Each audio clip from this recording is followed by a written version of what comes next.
আকাশবাণী আগরতলা। নমস্কার সুপ্রিয় শ্রোতা, আপনাদের সবাইকে আরও একবার আকাশবাণী আগরতলার জেলায় জেলায় অনুষ্ঠানের নতুন এক পর্বে স্বাগত। শ্রোতাবন্ধু, তরতর করে চড়ছে তাপমাত্রার পারদ। রাজ্যে চলমান তাপপ্রবাহে মানুষের সঙ্গে হাঁসফাঁস অবস্থা পশুদেরও।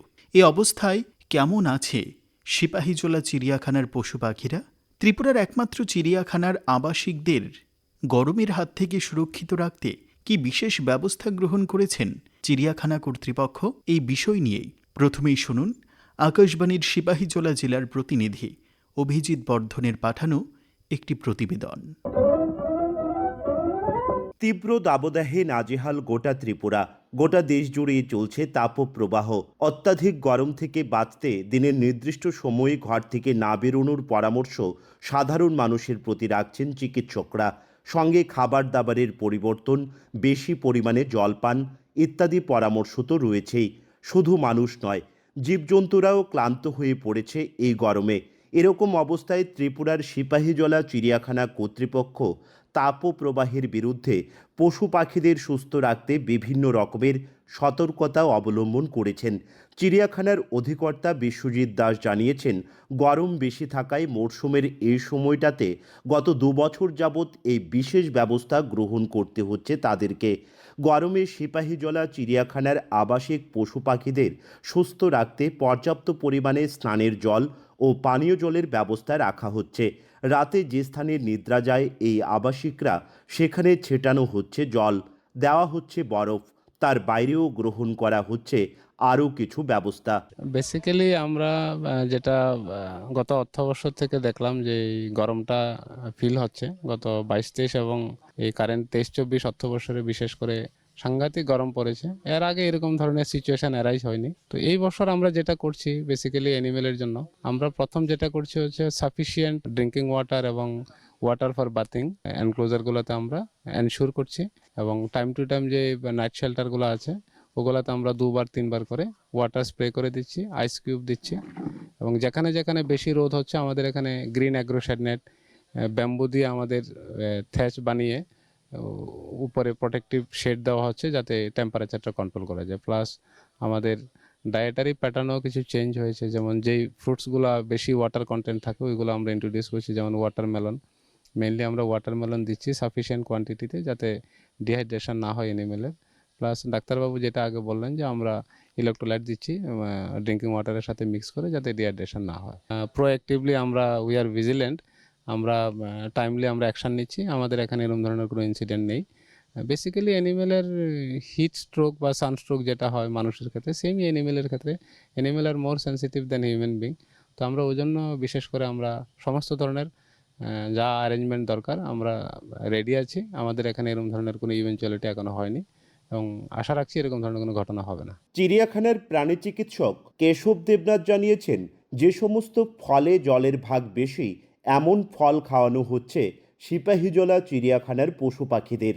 তার বাইরেও দেওয়া হচ্ছে ORS। খাদ্যাভ্যাসে কিছু চেঞ্জ হয়েছে, যেমন ধরুন এখন ওয়েব মৌসুমের প্রচণ্ড পরিমাণ জলের চাহিদা, সেই কারণে আমরা পর্যাপ্ত পরিমাণ জলের ব্যবস্থা করেছি। তার সঙ্গে যেমন হার্বিভোরাস এনিমেল, অমনিভোরাস এনিমেল, ওদের আমার খাদ্যাভ্যাসে এডিশন করেছি গরমের যে ফল পাওয়া যায়, বিশেষ করে ওয়াটারমেলন, তরমুজ প্রত্যেকটা এনিমেলের এডিশনালি আমরা যোগ করেছি খাদ্য তালিকায়। এটা মেনলি যোগ করা হয়েছে। ইন এডিশন আমরা প্রত্যেকটা এনক্লোজারে, নাইট শেল্টারে দেওয়া হয়েছে, বরফ দেওয়া হয়েছে পার অ্যানিমেল হিসাবে। প্রত্যেকটা নাইট শেল্টারের মধ্যে তার ঠান্ডাটা গরমটা কম লাগার জন্য, ঠান্ডা এনভায়রনমেন্ট ঠিক থাকার জন্য। তরমুজ যারা অমনিভোরাস এনিমেল, ভাল্লুক, তারপর ধরুন হার্বিভোরাস এনিমেল, তারপর হার্বিভোরাস আমাদের আছে, ডিয়ার আছে, তারপর আছে আমাদের হিপোপটামাস আছে, তো প্রাইমেটস জীবন প্রজাতির বানানোর ওদেরকে দেওয়া হয়েছে। ইন এডিশন টু আমাদের ডিহাইড্রেশন যাতে না হয় অ্যানিমেলে, তার প্রত্যেকটা অ্যানিমেলের এনক্লোজারের তার ওয়াটার জলের সঙ্গে ওরাল ডিহাইড্রেশন সলিউশন দেওয়া হয়েছে প্রত্যেকটা অ্যানিমেলকে, তার বডি ইলেকট্রোলাইট মেনটেন করার জন্য। বাঘ, সিংহ এগুলোকে কি দেওয়া হচ্ছে? বিশেষ করে তারা তো বিশেষ করে মাংসাশী প্রাণী। ওদেরকে দেওয়া হয়েছে, তার খাদ্য একটু কমে গেছে, তার রিকোয়ারমেন্ট একটু কমে গেছে, তার পর্যন্ত জল দেওয়া হয়েছে। আর ইন এডিশন টু তাদেরকে ওআরএস দেওয়া হয়েছে, ওরাল ডিহাইড্রেশন সলিউশন দেওয়া হয়েছে। মানুষের মতো অতিরিক্ত গরমে হিটস্ট্রোক, সানস্ট্রোক ইত্যাদি হওয়ার সম্ভাবনা থাকে পশু পাখিদের। যদিও সিপাহীজলা চিড়িয়াখানা কর্তৃপক্ষের প্রতিনিয়ত নজরদারি, বিশেষ ব্যবস্থা গ্রহণ ইত্যাদি কারণে চিড়িয়াখানার আবাসিক পশু পাখিরা শারীরিকভাবে সুস্থ রয়েছে বর্তমান তাপপ্রবাহেও। সিপাহীজলা জেলা থেকে আমি অভিজিৎ বর্ধন, আকাশবাণী, আগরতলা। শ্রোতাবন্ধু, তীব্র তাপদাহে এখন নাজেহাল জনজীবন। আমাদের এই সময়টাতে শরীরের প্রতি বিশেষভাবে যত্নবান হতে হবে। আর আমরা যদি শরীরের প্রতি যত্নবান হই, তবেই কিন্তু আমি যেমন নিজে সুস্থ থাকতে পারবো, তেমনি আমার পাশের জন বা প্রিয় মানুষটিকে বা পরিবারের অন্য মানুষটিকে সুস্থ রাখতে পারবো। তাই বর্তমানের এই গরমের সময়টায়, অর্থাৎ তাপদাহের এই সময়টাতে আমাদের শরীরের প্রতি আলাদাভাবে যত্নবান হতে হবে। গরমের এই সময়টাতে কবিগুরুর দুটো লাইন বারবার মনে পড়ছে। গরমি যখন ছুটল না আর, পাখার হাওয়ার শরবতে, ঠান্ডা হতে দৌড়ে এলুম শিলং নামক পর্বতে। কবিগুরু রবীন্দ্রনাথ ঠাকুর তার শিলংয়ের একটি চিঠিতে গরম সম্পর্কে ঠিক এমনই কথা লিখেছিলেন। ক্রমাগত জলবায়ুর পরিবর্তনে অদূর ভবিষ্যতে শিলংয়েও কতটা ঠান্ডা অনুভূত হবে তা নিয়ে সন্দিহান অনেকেই।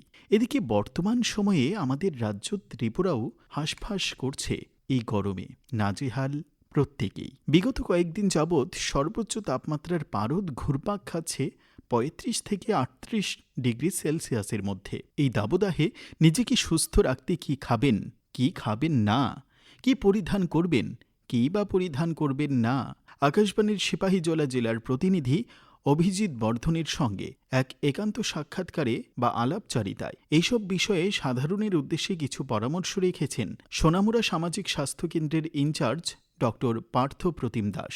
এই বিষয় নিয়েই এবারে শুনুন আকাশবাণীর সিপাহীজলা জেলার প্রতিনিধি অভিজিৎ বর্ধনের পাঠানো একটি প্রতিবেদন।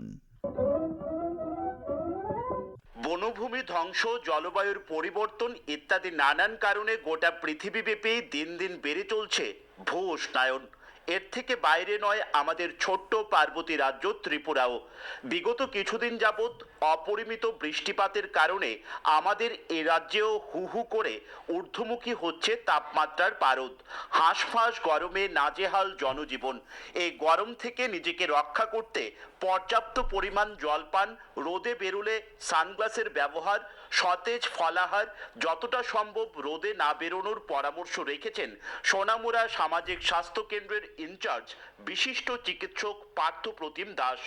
এই মুহূর্তে অসম্ভব হঠাৎ করে একটা গরম পড়েছে। এই গরম থেকে রক্ষা পাওয়ার জন্য আমাদের সবারই সচেষ্ট হওয়া উচিত। কারণ দেখা যাচ্ছে হঠাৎ করে রোগীর সংখ্যা বেড়ে গেছে এই হঠাৎ গরম আসার জন্য।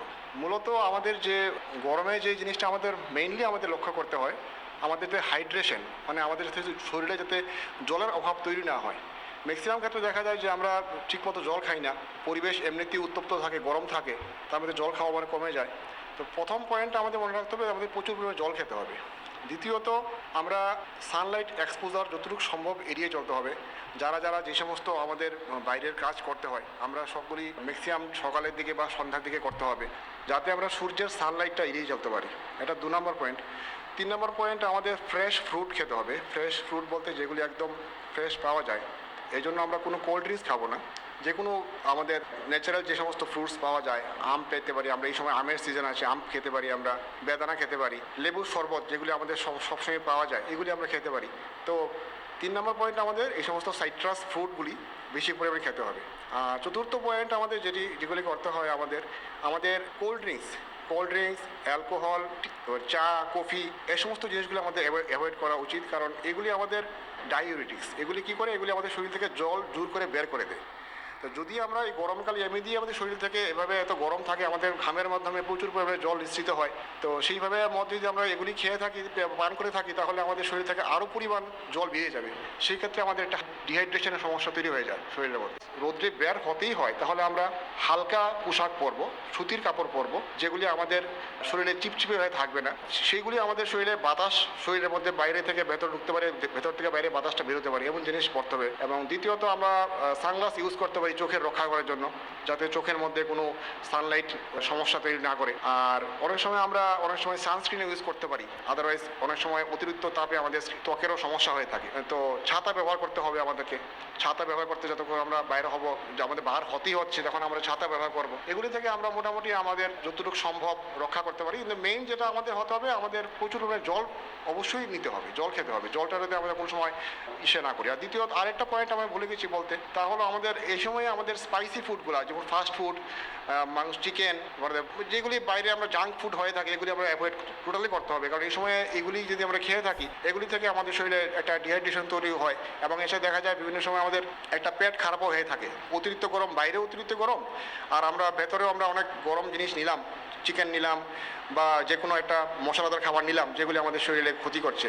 এবং এই সমস্ত কারণে দেখা যাচ্ছে যে বিভিন্ন সময়ে এখন বাচ্চা থেকে বয়স্ক থেকে সবাই ভর্তি হতে হচ্ছে পেট খারাপ নিয়ে। এই গরম থেকে মানসিকভাবে রক্ষা পাবে নিজেরা চিন্তা না করতে না পারে। অ্যাকচুয়ালি এই গরমে আমরা আমাদের খাদ্য অভ্যাসকাল আমরা বুঝতে পারি না, পট করে আমরা এই শীতকাল থেকে এসে হঠাৎ করে একটা গরমের মধ্যে পড়ে গেছি। তো সেই ক্ষেত্রে দেখা যায় যে আমরা খাবার কোন খাবারটা নেব, কোন খাবারটা নেব না, এটা আমাদের একটা মনের মধ্যে চিন্তা থাকে। তখন আমরা সেইভাবেই আমরা খেতে থাকি।